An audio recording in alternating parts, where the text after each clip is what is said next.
The guy's supposed to be a top-tier assassin, but he never loads bullets into his gun, because he's an accident maker. As the name suggests, he creates accidents, and makes his targets meet an untimely death. When his target shows up in his crosshairs, Boyka doesn't pull the trigger right away. Instead, he aims at a car approaching a sharp turn.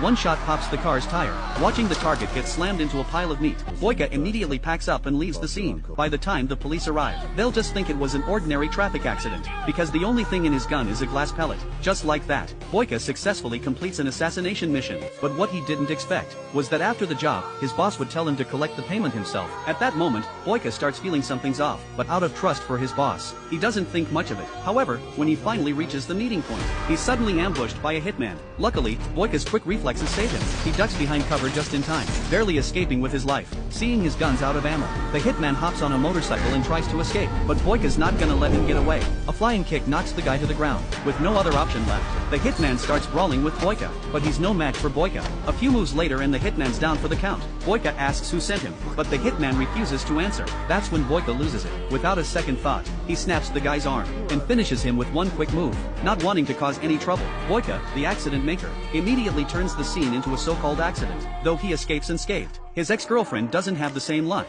In the middle of the night, Boyka gets the bad news. His ex-girlfriend died in an accident at home. On the day of the funeral, Boyka sneaks to the cemetery. After everyone leaves, he slowly walks to her gravestone. Out of nowhere, her best friend shows up, and reveals a shocking secret. His ex was pregnant with his child. This news hits Boyka like a ton of bricks. Later that night, a news story plays on the TV, saying the two robbers who hurt his ex-girlfriend died from eating too many sweets. Boyka knows something's off about this. The whole thing feels too coincidental. So, to figure out what happened to his ex, he heads to her house to search for clues. But what he discovers is something he never expected. As soon as he arrives at her place, he senses something's wrong. Recreating the scene, he realizes the two robbers just took some cash and left. That doesn't add up. Sure enough, when he pulls out his ex's autopsy report, he finds traces of a special drug in her blood. It's a common poison in the assassin world, used to force victims to spill valuable info. This leads Boyka to immediately suspect that his ex's death was the work of a pro hitman, and the method used was the same one his two colleagues often rely on. You fucking bastards.